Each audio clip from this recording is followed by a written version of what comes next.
everyone knows they have intrinsic beauty, they've got high biodiversity, all the things that we've talked about, and that they are worth fighting for. They can recover, they can still be these amazing systems if we actually get off our butts and do something about it.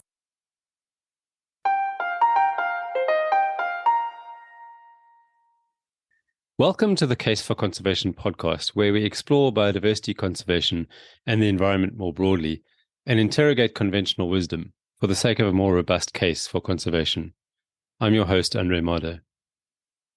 Historically, the oceans have been given too little attention in discussions about the environment and biodiversity. But on the topic of biodiversity loss in particular, one marine system has attracted almost as much attention as the rainforests, and that's coral reefs. Coral reefs have even been described as the rainforests of the sea, thanks to their remarkably high levels of biodiversity. But recently, United Nations agencies have been voicing the alarming prediction that the world could lose 99% of its corals within just decades, if there is a 2-degree centigrade increase in average global temperature. Meanwhile, however, on the world's largest reef system, the Great Barrier Reef, a 2021 survey found that hard coral cover, which is a proxy for the health of coral reefs, is at its highest levels since the 1980s. That's despite global temperatures already having risen by 1 degree over the past century. So, is the public being misled, or are these seemingly contradictory bits of information somehow reconcilable? With me to discuss this central question about corals is head of the Great Barrier Reef Monitoring Program and senior researcher at the Australian Institute for Marine Science, Mike Emslie. Mike is very much aware of the apparent contradiction regarding the fate of corals, as laid out here, and we focus mostly on this issue in this episode, as well as some related questions. But to begin with, Mike talks about what corals are, where they're found, and why they're important. Anyone familiar with coral ecology and biogeography might want to skip that intro, but anyone else, including terrestrial ecologists and conservationists like me, would probably benefit from the concise summary that Mike provides before we dive into the main questions.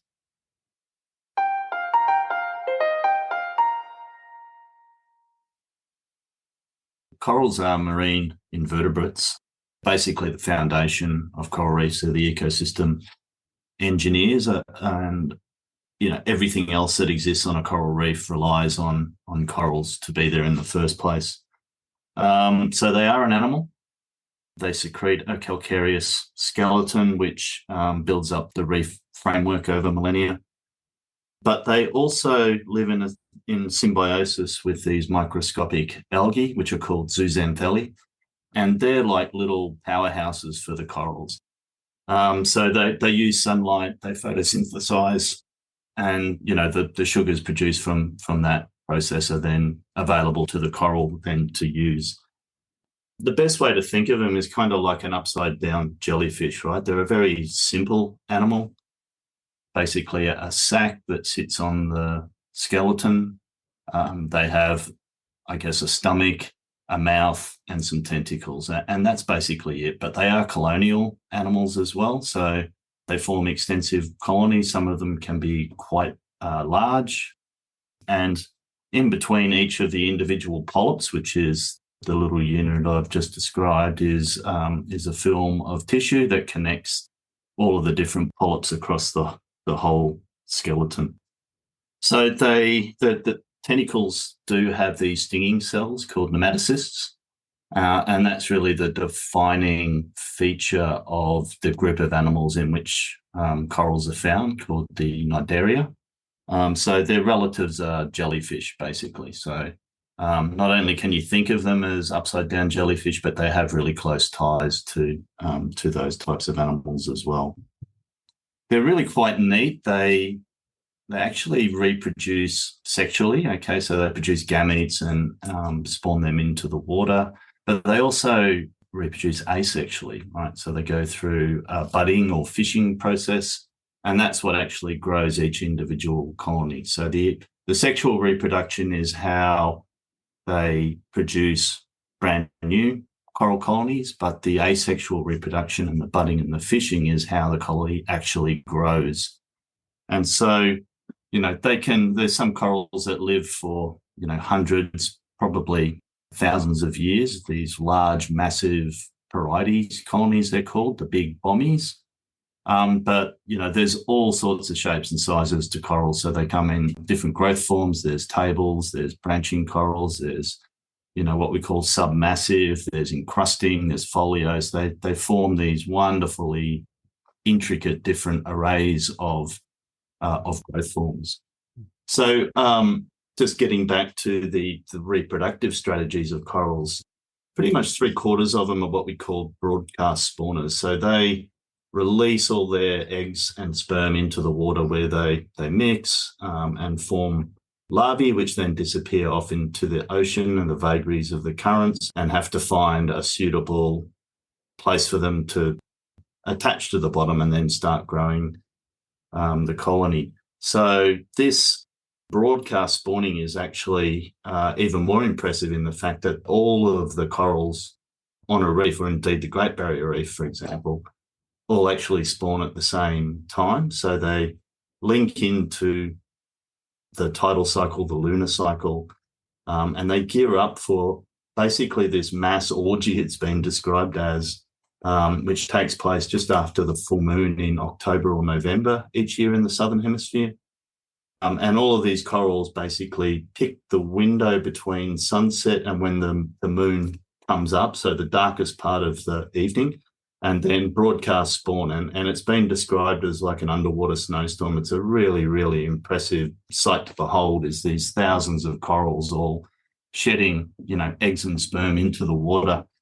And it's really a tourist draw card in a lot of places, particularly on the Great Barrier Reef. A lot of people travel a long way to see it, and it's really quite a phenomenal thing. So in terms of their distribution, corals are pantropical. They occur in all ocean basins, so the Pacific, the Indian, and the Atlantic. And they're really tied to, as I said, because of these symbiotic algae that they have in their tissues, they're really tied and limited by light availability, sunlight availability. So you'll find them in shallow waters mainly. So that's, some of the deepest corals get down to about 100 meters, but I would posit that probably 99% of corals are found in the top 30 meters of the ocean.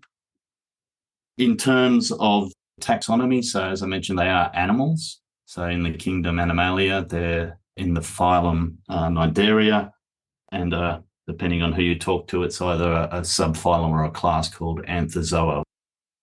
And within the anthozoans, there's a dichotomy between the hard and soft corals. The hard corals are called the stony or the scleractinian corals. Their basic body form is that they have a hexagonal, symmetry. So they, things appear in groups of 6. So they have, 6 tentacles or 12 tentacles. Whereas the soft corals, the octocorals, which include, soft corals themselves, but also the sea fans, the sea pens, and the sea whips, they have, a configuration of 8. So 8 tentacles, 16 tentacles, those type of things. The massive difference between the hard and the soft corals is, as the name suggests, that the soft corals do not secrete that calcareous skeleton. Instead, they've gone for a strategy which doesn't invest as much energy into creating that skeleton, but obviously, you still need to have some sort of support structure. So they produce these little, what are called spicules, and they are basically the skeleton, for want of a better word, of the soft corals. Mm-hmm. One quick follow-up question was about this relative abundance of hard and soft corals. Are there a lot more of one than the other worldwide? I mean, as far as the areas covered, and is it only hard corals that make reefs? Okay, so the hard corals are the primary ecosystem engineer because they produce that hard skeleton, and once they die, that skeleton remains, and the next generation of corals can actually settle onto the top of those dead skeletons and then continue to grow. And that's how we get the accretion of coral reefs themselves. So the soft corals, as I said, they produce these spicules. So when that colony dies, those spicules will actually fall to the bottom, but they're quite small and they're not providing that really kind of firm matrix that you get from the hard coral skeletons. Mm-hmm. So they would contribute some to accretion, but compared to the hard corals, I would suggest that's probably relatively insignificant. Right. The hard corals are a pretty diverse group. On the Great Barrier Reef, there's about 600 species, and I think in the coral triangle that gets up towards 1,000. But the soft corals are probably not quite as diverse.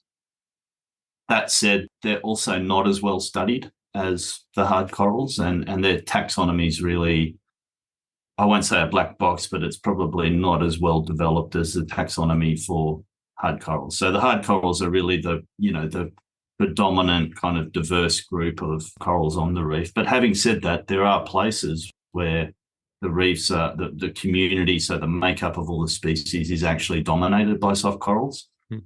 So there are places where they will be the predominant group of corals that you'll find on the reef.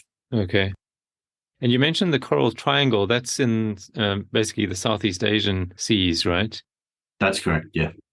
And that's actually, so that's even more diverse than the Great Barrier Reef, because I was going to ask you about, what is particularly special about the Great Barrier Reef, apart from being the largest individual or continuous reef in the world, right? But perhaps you can answer that question, but also talk about the Coral Triangle a little bit. Yeah, so the Coral Triangle is kind of the biodiversity hotspot of the Indo-Pacific, and I guess it's, largely in part due to its position. It's kind of at this crossroads of the Pacific Ocean and the Indian Ocean, with currents that kind of flow through between, I think it's from the Pacific into the Indian. Mm-hmm. It's a large area. It's quite complex. So there's been a lot of opportunity for, I guess, speciation to occur at relatively small scale. So there's a lot of endemic species there. So species that only really occur in that one location.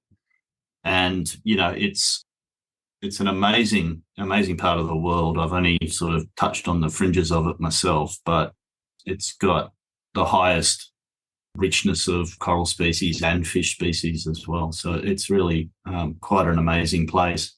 And compared to that, the diversity of life on the Great Barrier Reef is, not that far behind. Mm-hmm. The Great Barrier Reef, as most people know, it's an iconic system. It's pretty much the largest barrier reef system in the world. So it's the size of a small country. So, for instance, like Italy or Japan, it covers about 15 degrees of latitude. It stretches about 2,500 kilometres from the very tip of Australia. In fact, it actually starts further north than that, at the southern side of Papua New Guinea. And then it stretches almost 2,500 kilometres down into kind of what we call central southern Queensland. It's composed of over 2,900 individual reefs. So I guess when a lot of people think about the Great Barrier Reef, they probably just think of this one long contiguous system, but that's not actually the case. It's actually comprised of all of these individual reefs that form this amazing matrix, is the word we kind of use to describe it. Mm-hmm.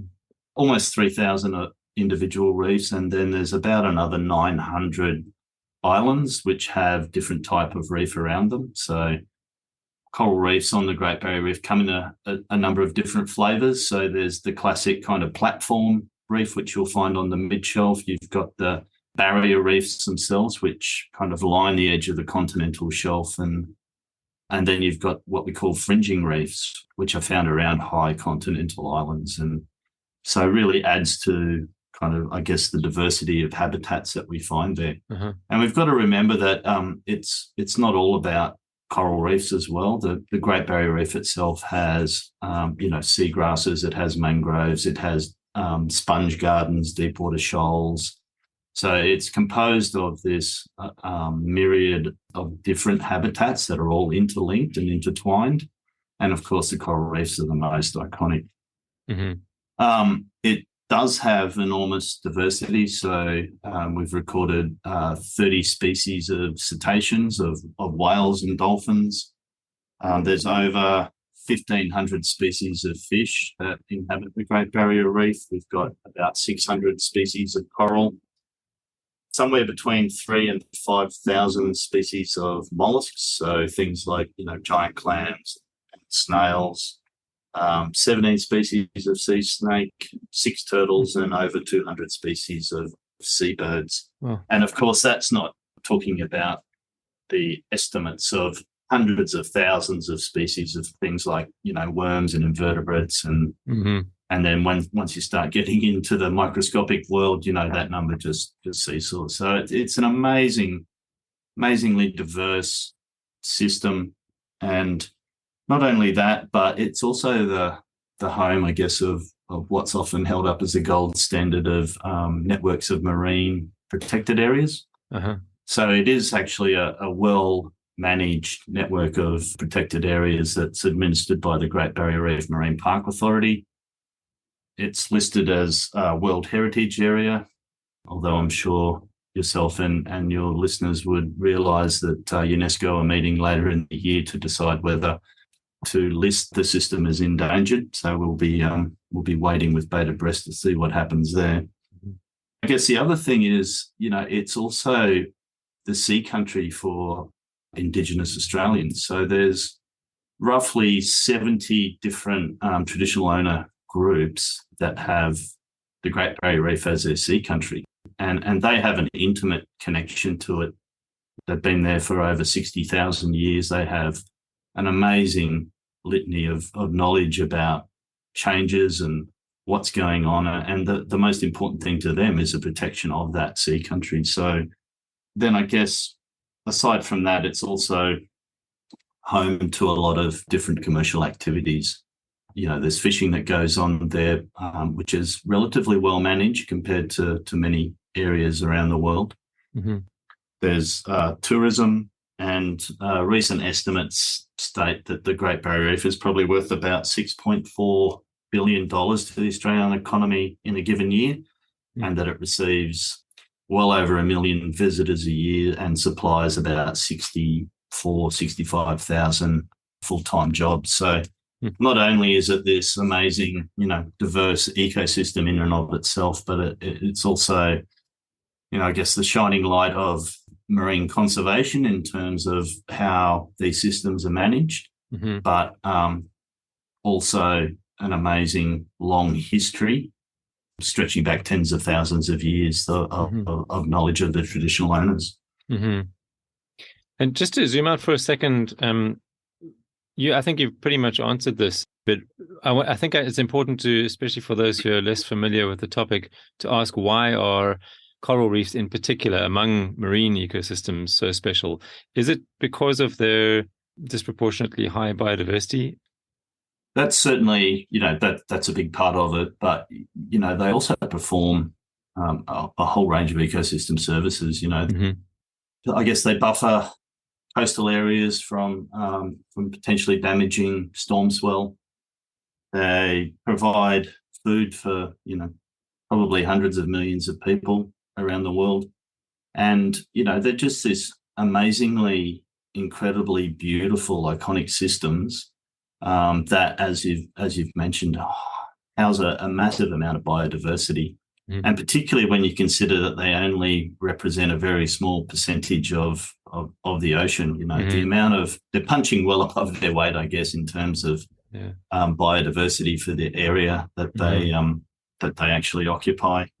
And they are prone to degradation not only by our activities, but, through the natural world. And I guess a lot of people do consider them to be the canaries in the coal mine with respect to climate change. So the impacts of climate change are becoming more and more apparent on coral reefs. So I think from a conservation point of view, but also from the mitigation of climate change, they're an incredibly important system. Even if you haven't been to a coral reef, I think most people, if you mention a coral reef, they'll immediately think, high biodiversity, beautiful, iconic systems, and they are literally, they're like a fairy wonderland when you're swimming around them. I mean, I don't think anyone could ever, in their imagination, actually produce something that looks like what they are, and the incredible amount of interactions that go on, and, just how all of these animals and plants coexist to produce this just amazing ecosystem. Right. I've been diving on reefs for 30 plus years, God, longer than I like to admit. But, pretty much every trip that I go out onto the reef, I'll always see something that will just make me stop and think. It's just like, wow. I mean, you're always going to see something that's breathtaking or stunning or interesting, and that, I think that's part of the allure about them, is that, they're just beyond imagination in a lot of cases, and you'll always find something that'll blow your mind, even after 30 years of looking at them. Mm-hmm. And despite the Great Barrier Reef receiving, what do you say, about 1 million visitors a year, that's actually a very small proportion of the world's total of potential tourists, right? So there are a lot of people. I mean, the vast majority of people have never experienced that wonder, which is something to think about.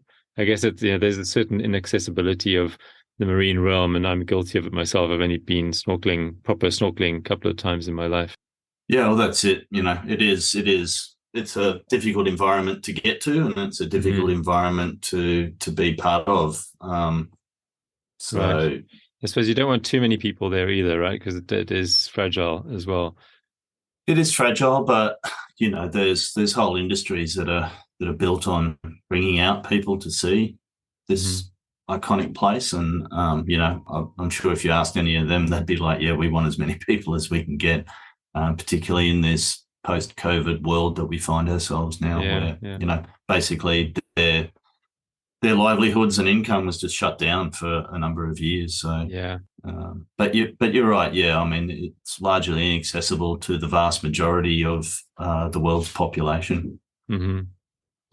Mike, I should probably jump on to the main question that I wanted to ask, which, in a nutshell, I wanted to ask whether there is a contradiction between the reporting on future coral declines, especially in the face of climate change, and the recent results of a Great Barrier Reef survey that you were head of.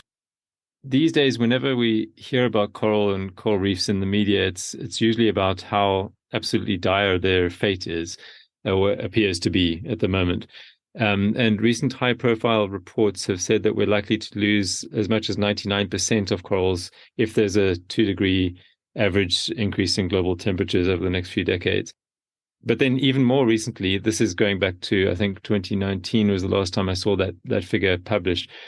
But then even more recently, you've put out, or your institute has put out, this report of a survey of the Great Barrier Reef, saying that at least the north and central thirds of the reef are in better condition now than they have been for decades.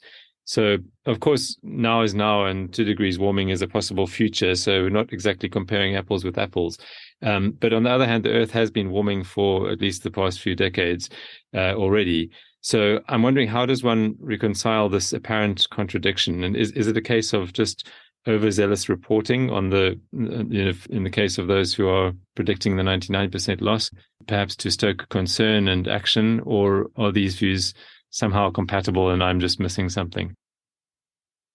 So the report stems from the long-term monitoring program at the Australian Institute of Marine Science, which has been running for, we're into our 36th year of monitoring activity. So each year we go out and we basically survey the health of coral reefs spread across the length and breadth of the Great Barrier Reef.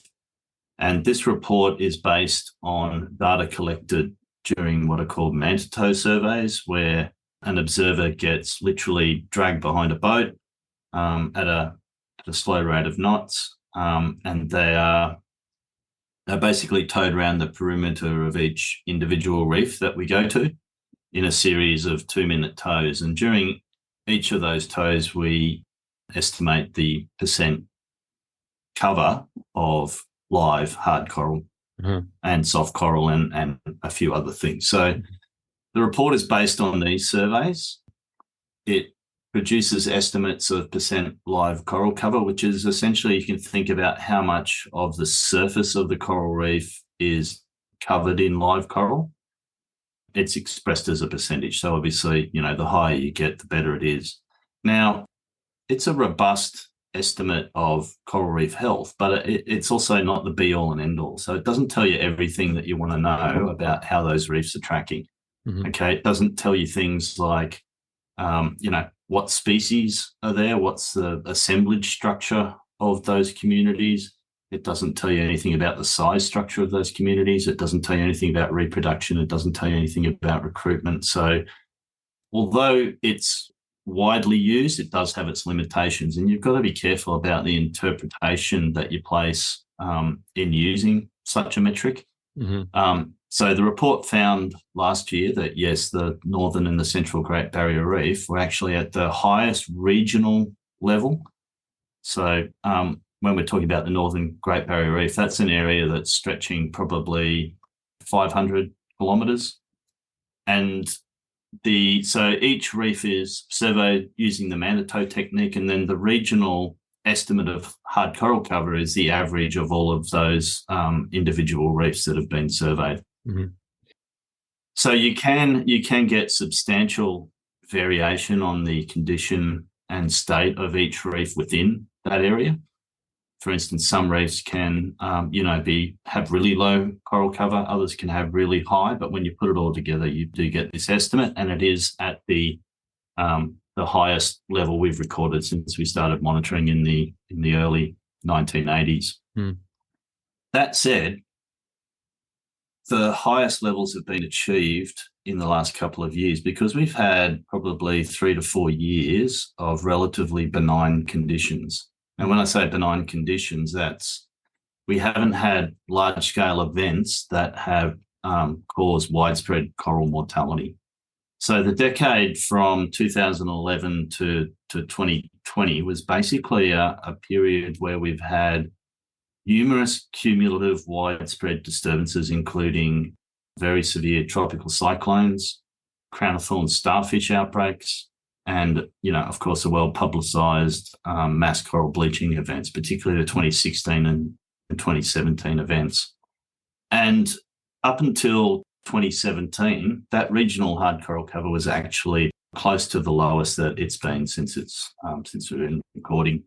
And the recovery and the highest levels that we've seen in last year's report are really just a conflux of not having those widespread kind of mortality events occurring, but also it's due to the corals that are driving that recovery are relatively fast growing for corals. Some of them can only sort of put on a growth of maybe 0.5 centimetre a year, whereas the ones that have really driven this recovery can, probably, I guess the average would be 2 to 3 centimetres a year, and some of them can do up to 5 to 6. So when we're talking about these table corals, so as the name suggests, they look like big tables. And at the beginning of recovery, their growth is relatively slow.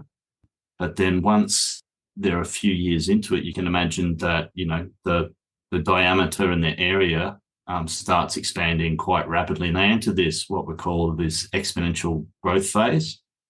And so the recovery we saw is a result of basically no mortality events occurring, but also coinciding with all the corals across most of the reefs in those areas hitting that exponential growth period. So while that's fantastic news that, the GBR still retains this intrinsic ability to, essentially recover from these widespread disturbances, it doesn't mean that the Great Barrier Reef is, out of trouble. So we have some analyses that are, underway and currently going through peer review that suggests that we've seen an increase in the frequency and severity of mass coral bleaching events. We've had 4 in 7 years, whereas, previously it was like 1998 was the first recorded one, 2002, big gap, 2016-17 back to back, which was the first time that ever happened. Then 2020 and 2022, and the last one in 2022 was actually during a La Nina year, which is not expected. Which is where you're not expected. And I did see an interesting figure the other day that basically tracked the temperature for each of the El Nino and La Nina through time. And the temperature for La Nina is now higher than the temperatures for El Nino were, 10, 20, 30 years ago. So even though we're in that La Nina phase, where we don't expect to see, high temperatures, the baseline temperature has actually increased above where we were some decades ago. Mm-hmm. I guess the real challenge that we're going to see on the Great Barrier Reef in the immediate future will be this summer. There's a prediction of an El Nino this year. And El Nino conditions are what produced I think it was the 2016 mass coral bleaching event, which is, probably the worst event that we've seen. Mm-hmm. Predictions moving forward are that these events are going to occur more frequently and that they are going to be more severe as well. So, and then the other concerning thing is that all the corals I talked about that are driving the recovery are also very susceptible to all the types of disturbances that occur on coral reefs. So as I mentioned, we get tropical cyclones. So the table and branching corals are quite fragile and very susceptible to wave damage breaking the skeletons. They're also the most severely affected by bleaching. So bleaching is a response to elevated temperature stress, basically where those microscopic algae I talked about earlier are expelled from the coral colonies. I guess the symbiotic relationship breaks down with that temperature stress and they actually become toxic to the corals. And so the coral's response is to get rid of them all. But when they do that, of course, then they've lost a major source of their energy. They can actually recover from bleaching. So coral bleaching doesn't necessarily equate to death of the coral. They can reabsorb all of those symbiotic algae and recover. But, there's some recent work that also suggests that there's a whole lot of sublethal effects that affect corals following a bleaching event. So the physiological cost of a bleaching is, as you can imagine, quite substantial, and so we see slower growth rate, we see lowered reproduction, and there's also suggestion that we see a higher susceptible to coral diseases as well, because they do, like us, they are affected by microbial organisms that can kill them. Mm-hmm. So I think to wrap all of that up, the threats to the reef are still very real, and looking forward, they're going to be coming at the reef more frequently, and they're likely to be more severe as well. Mm-hmm. And that's just with climate change, right? Then there's all the other kind of chronic stresses as well. We have pollution, you have shipping, you have dredging, you have all those associated coastal developments, you have runoff from the mainland. And in other parts of the world, they're also under stress from destructive fishing practices or, poor tourism practices as well. So the contradiction, it does appear very real. Like how there are these threats, but we have seen that you give the reef a chance, it can recover. Yeah. And then I guess the other thing is that, as I mentioned, hard coral cover doesn't tell you anything about the makeup of the species that go into the assemblages that are there. So I have some preliminary analyses underway at the moment, and it does actually look like we've had pretty much decadal shifts in the structure of those assemblages. So the actual makeup of the corals that go, into that percent hard coral cover is different now to what it was, say, in the 90s. And what about the diversity of, so a shift in species, does that necessarily mean a reduction in species number? One of the limitations of our monitoring program is that we use digital imagery rather than someone actually going along and identifying coral to species. Because there's just so much area to cover, right? Yeah. And the coral taxonomy is it's an interesting kind of field. There's lots of, as I mentioned, that kind of plastic morphology that you see. Some corals will look different in different areas. It's actually a really difficult and really, really specialized skill to have, and to do it in the field in a program that's so spatially extensive of what we do is actually a really, really difficult thing. So at the inception of our program, it was decided that we'd use digital imagery and we would accept that we wouldn't get the species level information. Having said that, we can categorize corals. Basically, it's groups of corals based on a level of taxonomy, usually to genus, plus their growth form. Okay. And we have a whole series of about, I think it's 70 odd codes that we use to describe all the different types of corals. And what we've seen, and again, this is a preliminary analysis, but what we have seen is that in some places on the GBR, there has actually been a decline in the number of those categories of corals and their growth forms. So that in and of itself was, to me, firstly surprising, but it's also quite concerning, because if you're losing whole categories at that relatively coarse level, that's actually, there's multiple species of corals that go into those categories. So it kind of suggests that if you've lost one or two of these categories, you could be losing tens of species of corals. Mm-hmm. Some quite concerning results. But as I mentioned, that's a work in progress still. It's very much early days for that analysis, and we'll be continuing to develop that and hopefully get those results out into the peer-reviewed literature later this year. Okay, so it's coming up. I guess what really struck me about that 99% statistic is just the extremity of it. If they had said we were in danger of losing 10 or 20% of the corals, that would be alarming enough. But 99% is like basically everything. Do you think it's reasonable that the models that they're using are coming out with such an extreme result? And acknowledging the fact that, as you pointed out, it's kind of stochastic events that can almost like tipping points, right, which can make things go wrong very quickly. It's not a gradual thing, but it's these events which can really change the game. But considering all that, would you say, or are you willing to say whether you think it's reasonable to make such an extreme prediction? I do think it's within the bounds of reason, right? And the reason I say that is because corals have pretty low thermal tolerance. So their thermal tolerance is based on where they are, the region they're in. So, the southern end of the Great Barrier Reef will have a lower thermal tolerance than something that's found in the Coral Triangle or at the northern end of the Great Barrier Reef. But even though they can exist in higher temperatures closer to the equator, they still have an upper limit above. Once it's passed, then we're going to start to see bleaching occur. Mm-hmm. So moving forward, the models are predicting 1.5 to 2.5 degree increase, which in the summer month means that those corals are going to be exposed to, those elevated temperatures for longer. Mm-hmm. And we do know that once they're exposed to those temperatures for, 6 to 8 degree heating weeks, so the accumulated heat stress that happens above the long-term average for a protracted amount of time will start causing coral mortality.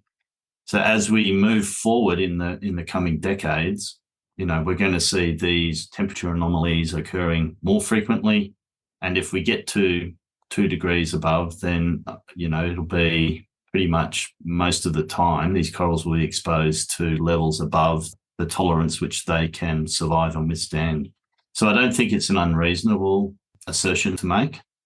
Obviously, all the usual caveats apply in that it's modelling, but, it's based on some pretty robust science and some pretty robust data behind those models as well. Mm-hmm.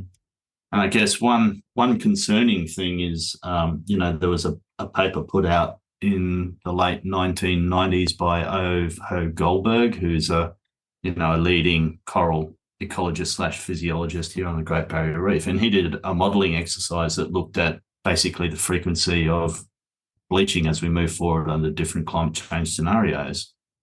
And the estimates he got for annual bleaching, I think, was that it would start occurring in the middle of the century. What we're starting to see now is that those events are occurring at almost that level now. So the predictions of what we thought was going to happen decades down the track are starting to manifest today. And, I would say climate change has well truly arrived on the Great Barrier Reef. So you don't know whether those bleaching events, you said that you started surveying 36 years ago. Is it known whether there were bleaching events before that on the Great Barrier Reef or elsewhere, or is it fairly well known that if there were very few of them? I think it's fair to say that there were no mass bleaching events to the scale that we've seen in, from 1998 onwards. Mm-hmm. As I said, it is a stress response for corals. It's not only temperature that does it, it can also be fresh water or indeed even cold temperatures can cause that stress response. No doubt corals have been bleaching, for millennia, but it's really the scale and the frequency of the events that have happened, particularly in the last decade, where we're just seeing large tracts of not only the Great Barrier Reef, but also reef systems around the world experience these continual bleaching events. Right. So the only other thing I wanted to ask was, and I'm reminded of a discussion I had with one of the co-chairs of the IPCC a while ago.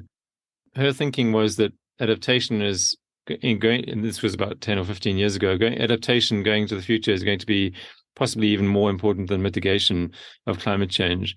And sort of applying that thinking to the Great Barrier Reef, if you mitigate other threats like the ones that you mentioned earlier on, you listed a whole bunch.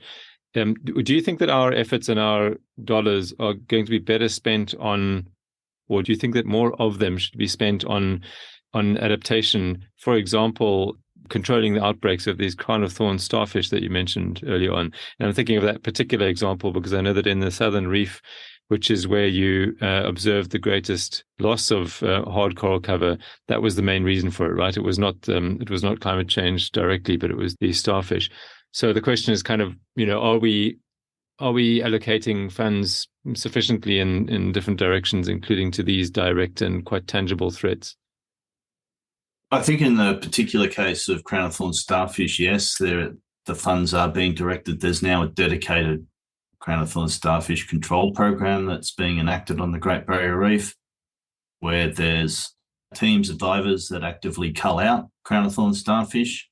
So the idea is to, try and reduce the numbers, to protect coral on the reef, and give them a chance to, basically, if they've survived a bleaching event, it would be terrible if they got eaten by crown of thorns starfish. You've gone through, the levels of heat stress and then you're eaten. So if we've got corals that have survived a bleaching event, we want to give them the best chance, right? Because they're probably the strongest, hardiest corals that have made it through that event. And if we can reduce the other stresses, like crown of thorns starfish, then that gives them a better chance and get to reproduction and pass on those, those favourable things that made them survive the bleaching. Mm-hmm.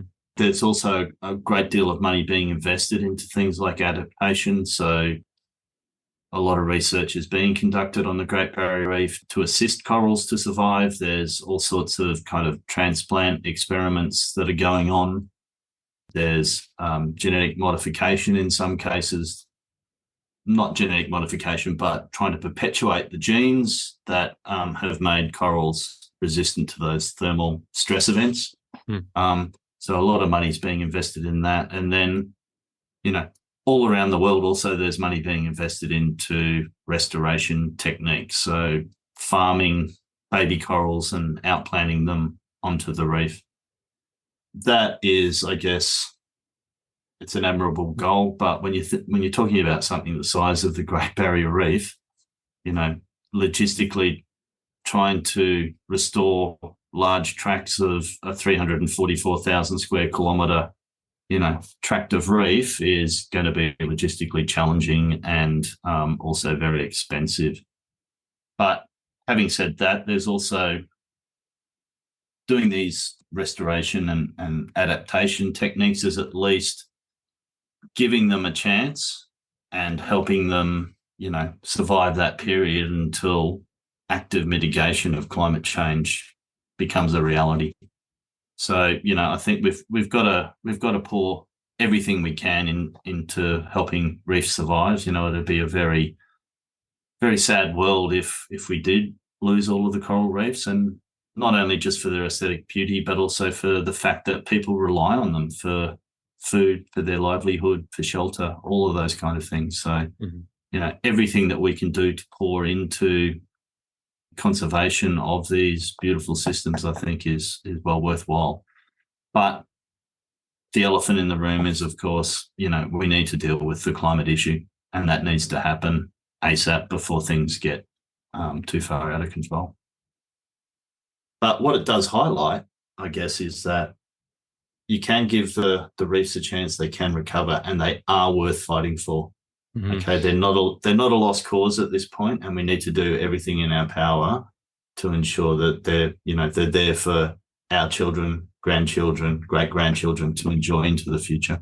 Well, I think it's critical that you emphasize that positive message because, and maybe this is why you did it, because I think that messages of doom and gloom just paralyze people. They don't help very much. They're necessary, but they're certainly not sufficient.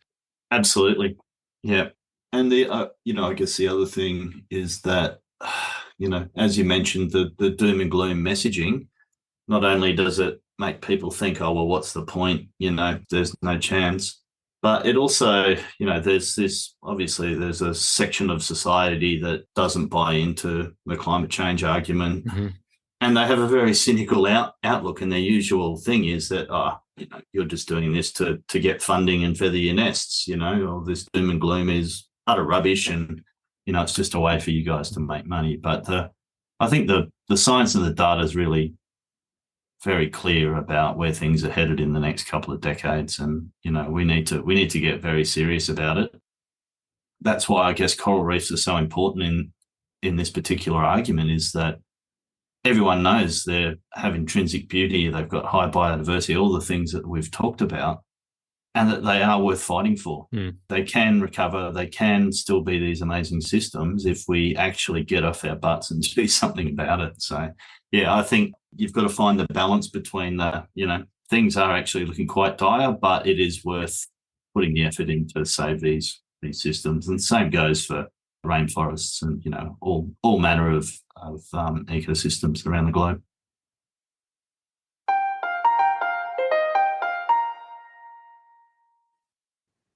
I have a bunch of ideas for the August 2023 episode of the Case for Conservation podcast, but none are yet quite confirmed. I'll announce what I do decide on the website, so you might want to check closer to the end of July. In the meantime, also please feel free to write with suggestions for episodes. Goodbye for now, and thanks very much for listening.